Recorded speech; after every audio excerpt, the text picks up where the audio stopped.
Welcome to the Mastering Your Money Mindset podcast, where you'll learn to think like a top producing financial advisor and business owner. Each week, we interview top performers so they can help you have a success mindset with actionable advice. Today, we're going to talk to James Blumetti.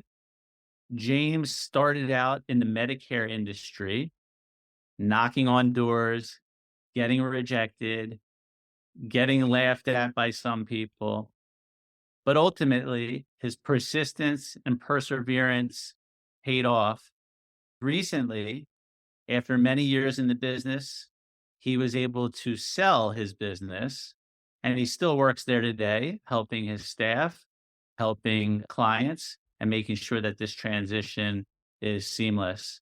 And today he's going to share some of the things that he did to become successful.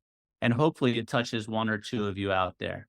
James, tell me, how did you get into the business? It's actually an interesting story, Michael. I was a maitre d' at a restaurant locally to me here in New Jersey. And one of my regular customers was always trying to recruit me into the insurance business. And I said, no, I don't want to do that.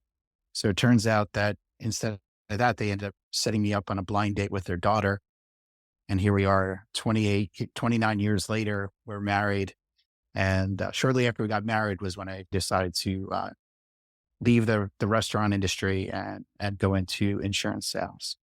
Your wife came from that as well as you going into the business? That's exactly it. Which again, it started out as a kind of a joke. It's like, how much are you going to pay me? She said the same thing to her mother. And we hit it off right away and we became very close. And over time, the restaurant industry was doing very well, but I was working crazy hours. It was just 80 to 100 hours a week. And I just said, there's no way to raise a family. So I decided to go to my father-in-law and ask him for a job. And thankfully, he started me out right at the bottom. He gave me a stack of leads for life insurance. He said, here, go knock on some doors. Now, this is going back 27 years ago. But yes, I was knocking on doors selling life insurance. Started right at the bottom and made my way up through the ranks. But yeah, thankfully, my wife got me the job, I guess you could say. Why do you think it's so important to start from the bottom? There's no other way, in my view. If I had started in a managerial position, one, I wouldn't really get an understanding of what it's like to be in the field, what your typical professional, insurance professional or financial professional is dealing with on a day-to-day basis. So I really feel that I can lead from the front because I've done it myself and been in front of clients and had people turn me away and had my share of wins and my share of losses. It just gives me a wider perspective in order to lead the agency. When you're talking about wins and losses, how did you deal with that, especially first being in the business? That's a great question because it really in the beginning, it was so difficult to take those letdowns, people saying, no, I'm not interested, or I'm going to call the cops, get off my porch, all those sort of things. But one of my mentors at the time, his name is Bob Botto. Bob really sat me down after a couple of weeks of getting my teeth kicked in and said, James, listen, this is a numbers game. You have to get through the no's to get to the yeses. So every time someone tells you no, thank them because they didn't waste your time. They basically let you get on your way. It's a numbers game. Put that one in your pocket, go to the next house. That's probably going to be your sale. And sure enough, and that's how I teach all of my agents now is that it's a numbers game. And if somebody lets you down, it's okay. If you were selling 100%, the insurance company probably wouldn't have you working for that. There are always discouragements. There's always situations where people are going to not want to buy from you and even put you down. And you can't let it get to you. You really just have to move on to the next one. Because there's plenty of great people out there, great clients who are waiting to see you. It's just a matter of how soon you're going to get to them. You learned initially a no was actually a good thing because it was going to lead you to a yes. But I would imagine that there were times where even knowing that you would still get really frustrated and maybe upset and maybe even at times potentially question being in the business. How did you deal with that? Absolutely. That went on for quite some time. I would say the first couple of years until the renewals started to really kick in. One, I knew I had no safety net. I had nothing I was going to fall back on.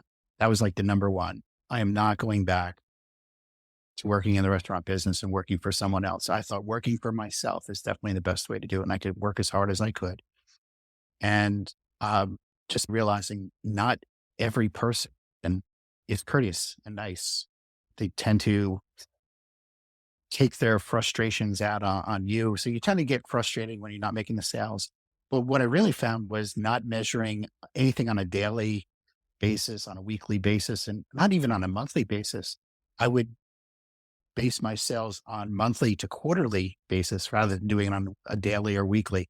Because again, with those numbers, you could have a bad week and then the following week you come out and have 10 sales and with no effort at all. So you really have to get by that and say, these people don't know you. They don't understand what you do. They can't appreciate what they don't know. And those who let you sit down and go over and help them to understand why you need this protection. Those are the ones you're really looking for. The other ones, you just have to let them go and they'll find their way. They just won't find it with you. And maybe they don't find the right way. Maybe they find it, they go out on their own, they make the wrong decisions, but you can't be their keeper for that. You just have to move on to the next one who's waiting for you. You said something that I want to highlight. You said something about making a decision to never go back to doing what you were doing before. How important was that for you in becoming a success? It had a large part of it. I knew if I took that work ethic that I learned in the restaurant industry and just used that same work ethic in this industry, I knew I would do well. But I think it's a big problem in any commission sales arena is the tendency to want to fall back to that safety, back to that salary with benefits. I've had agents who we thought were going to be very successful. They couldn't take that little bit of intimidation in the beginning. And right away, they want to go back to what they were doing before and being stuck in a position for a long period of time. In fact, I have a very good friend who actually was pivotal in me getting the job. He was a good friend of mine. And he actually started at the agency before me.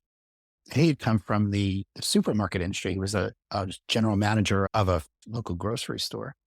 And he was doing really well. And then he wouldn't do so well. He'd have a couple bad weeks, a couple bad months. And eventually he went back to the supermarkets. And I really feel bad about that. I felt that if he had hung in, he would be an incredible success now.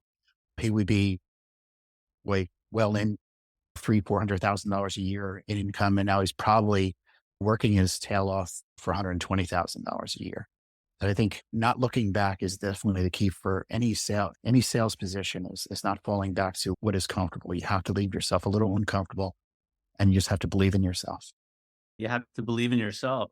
What were some of the things that you would do to help you believe in yourself when those doors were being slammed and people maybe weren't saying no in the not so nice way? Yeah, it's certainly reaching out to other folks that I wish I'd known you back then, Michael. It would have worked out even better. But back then, you're out driving around, you're all by yourself. That you do reach outs. You reach out to friends, family, other coworkers who may have gone through the same thing. I leaned on my father-in-law quite a bit. He always had the comment, some weeks you eat the bear and some weeks the bear eats you, was always what he would say to me and try to build me up. But I didn't have that strong sense back then that I do now. Again, I've learned so much over the past couple of years of working with you in perspective that I can look back to some of those successes and really see how I leaned on other people to get me through the situations. When it comes to leaning on someone else, we'll see that as a sign of weakness. What's your perspective on that? I'm the direct opposite of that.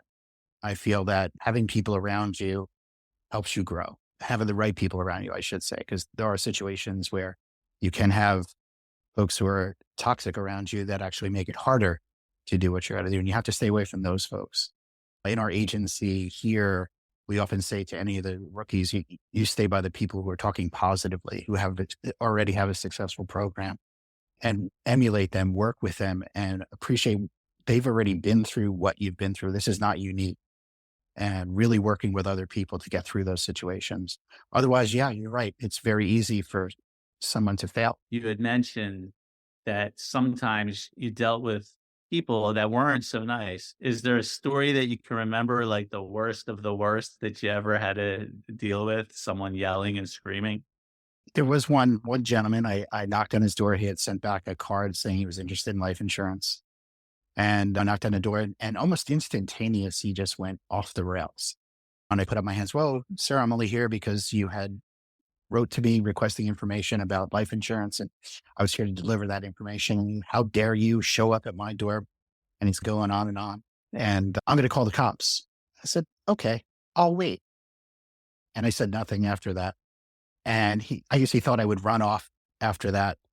And I just stood my ground. I knew I had a purpose for being there. I was not afraid of the cops being called. And I think that really deflated his situation. So he just stormed off. And I smiled after that and laughed. And after that, any of those situations became a lot easier to deal with because getting the door slammed or anything like that, okay, no problem. Moving on to the next. Again, it's a learned situation. It's not easy in the beginning, but eventually it does get easier. As you do it, it gets easier and easier. Was that your It definitely experience?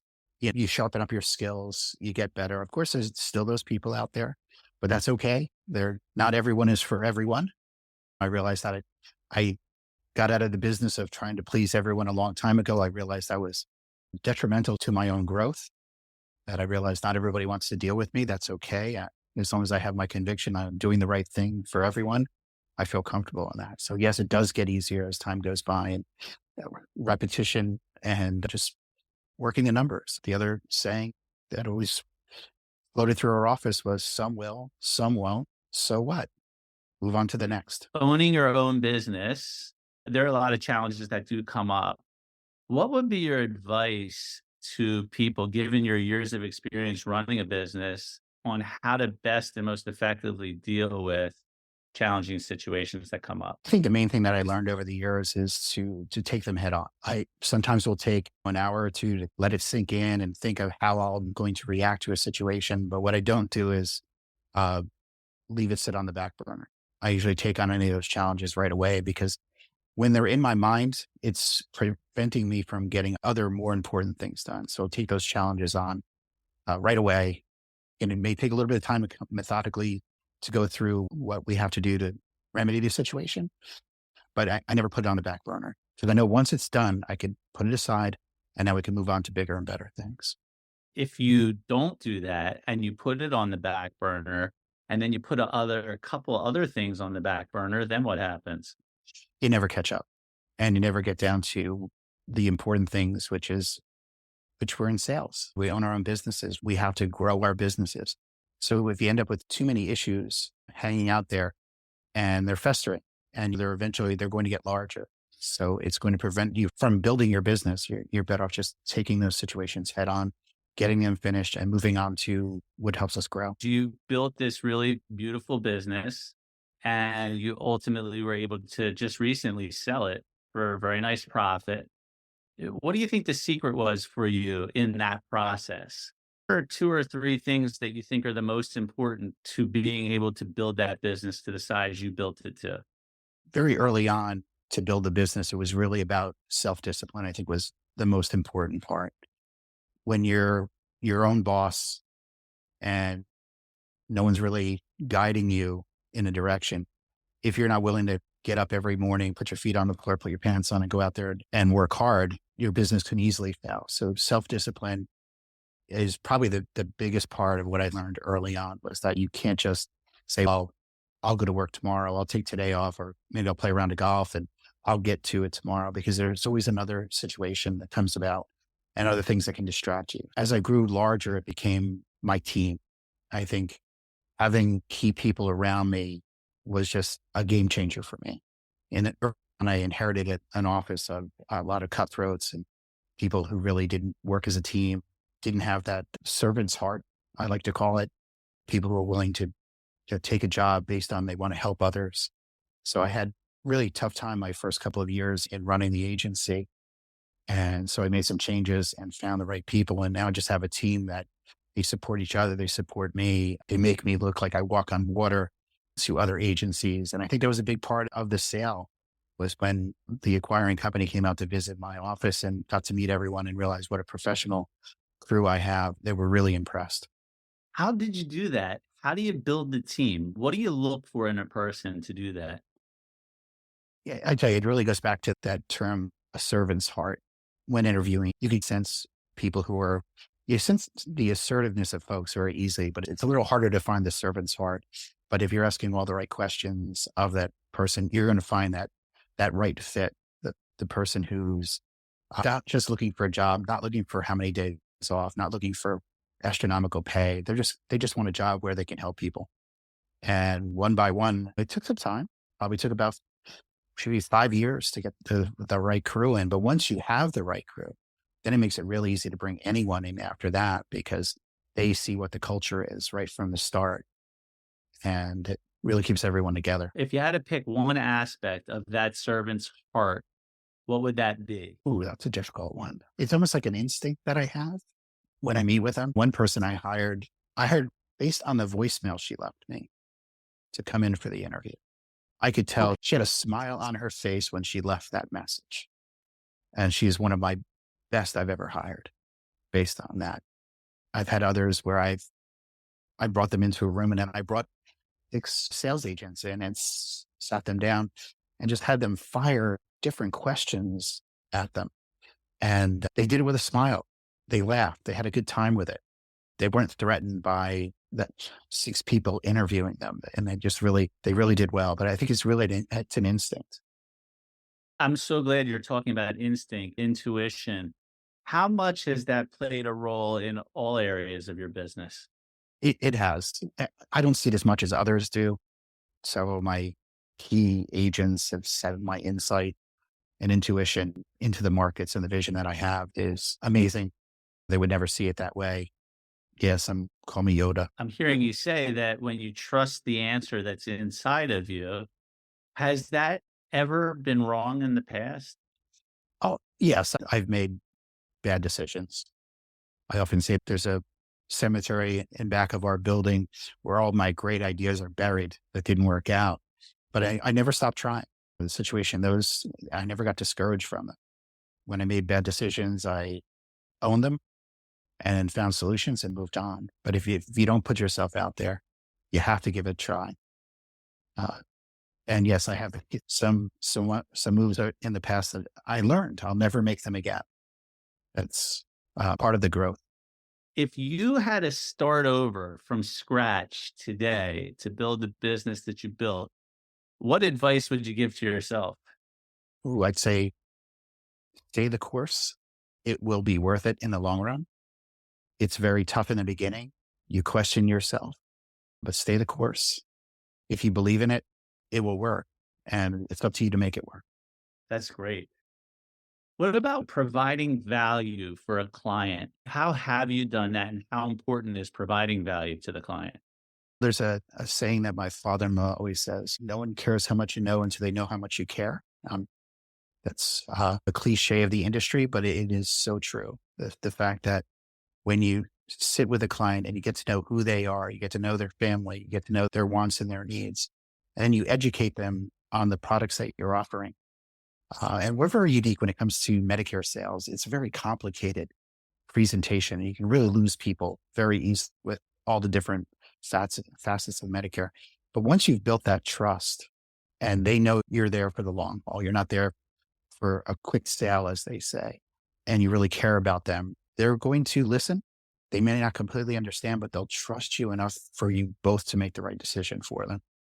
I think that was key. I have all of my agents working out all the time. And the fact we get surveys back, dozens every week, and every one of them says, thank you for caring. Thank you for spending the time. You really made this easy for us, all those type of things. It's really rewarding as well to be able to walk out of a house. And when you walk in, they have their arms closed. And when you're walking out the door, they're shaking your hand and putting their other hand on your shoulder, thanking you and looking at you in the eye. It's a great feeling. I'm very blessed to be in the industry that I'm in. Do you have an example of how you went above and beyond for a client in the past? Early on in my career, I ended up meeting a nice gentleman who I really got to know a lot. His name was Max. And Max and I got along really well. This was going back some years. He had served in World War II and actually was in the Death March of Bataan back in the day. So the stories he would tell me were as horrible as they were riveting. We'd spend hours together. Whenever I was free, I would stop by his house just to catch up with him. But his wife had developed Alzheimer's disease and he was at his wit's end. He really didn't know what to do. And finally, we ended up finding a home for her, but he did not even know how to do laundry. It became the big joke. James went down to see Max to teach him how to do a load of laundry. I think that's about the farthest I've gone. But as far as other situations, just helping my clients, the filling out, even when it's not a financial gain to me, filling out financial forms for my clients for the state of New Jersey to receive state assistance. I've done that multiple times pro bono, knowing that it'll come back tenfold eventually to me. It's going the extra yard is always the best way. I always found it always comes back. I end up winning a different way. I end up getting referrals from those clients, or things just tend to go my way when I do the right thing. How much of your business became referral based? I would say after probably 7 years in the business, so 20 years ago, I stopped having to work lead. That I was getting anywhere from 5 to 6 referrals per week from either financial advisors, clients, even doctors were sending their patients to me. And still to this day, even though I haven't been active in the field, I still get probably 30 referrals a year. That servant's heart, going back to that, what percentage do you think that created these referral base coming from Oh, that place? 100%. 100%. It's treating every client the way I wanted to be treated, with compassion and not talked down to, educated. So they understood the process. They knew they could trust me to do the same with their family and friends. If you're giving advice to someone on the best way to go out and get business in your business, what would you tell them?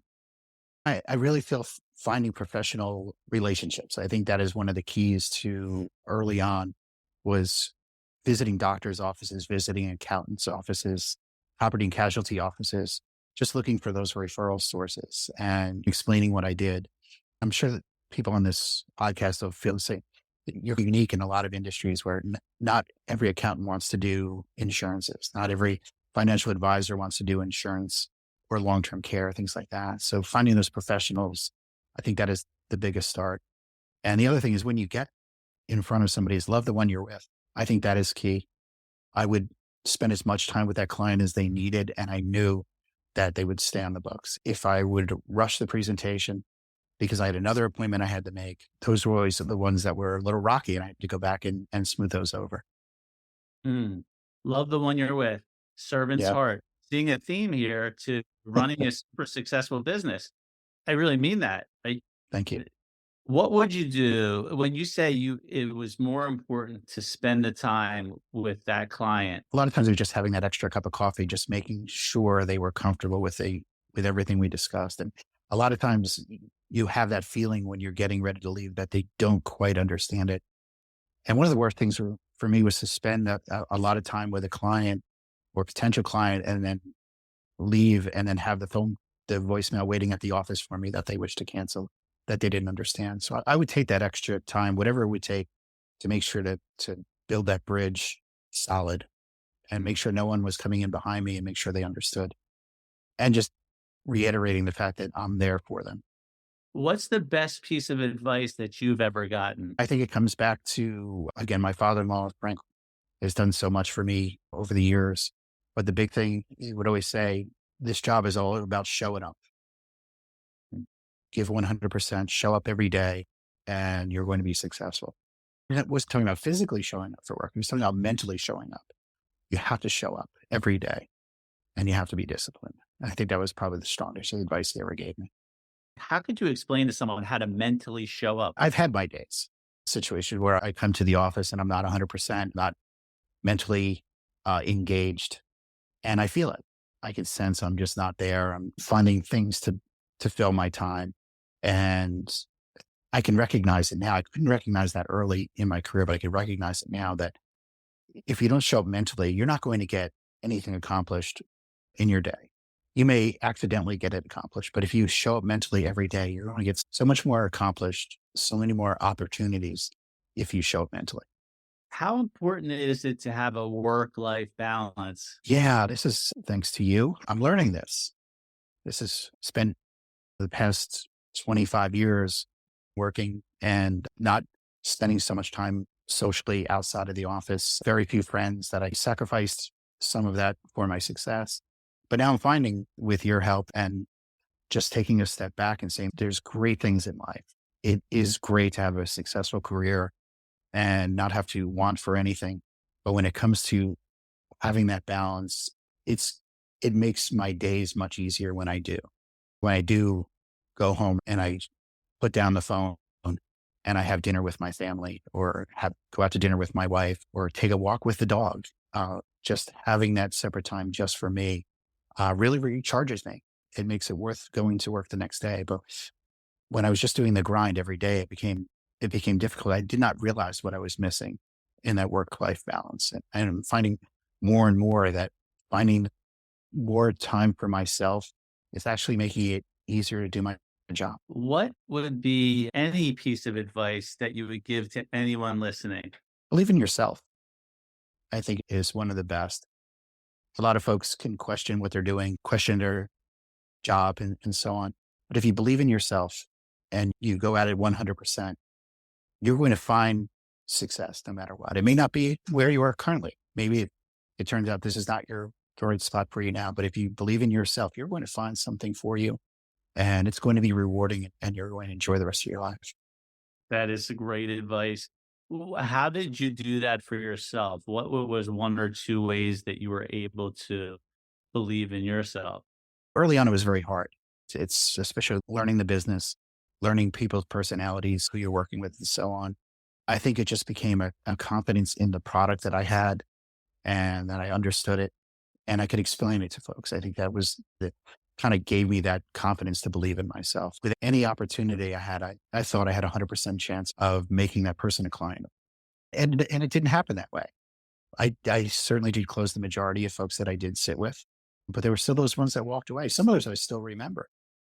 So I'm like, I can't believe I didn't get that because there was such confidence in believing myself that I made such a solid presentation. How could they not want to work with me? Did you ever think back in the day when you first started that you would be as successful as you are today? No, not at all.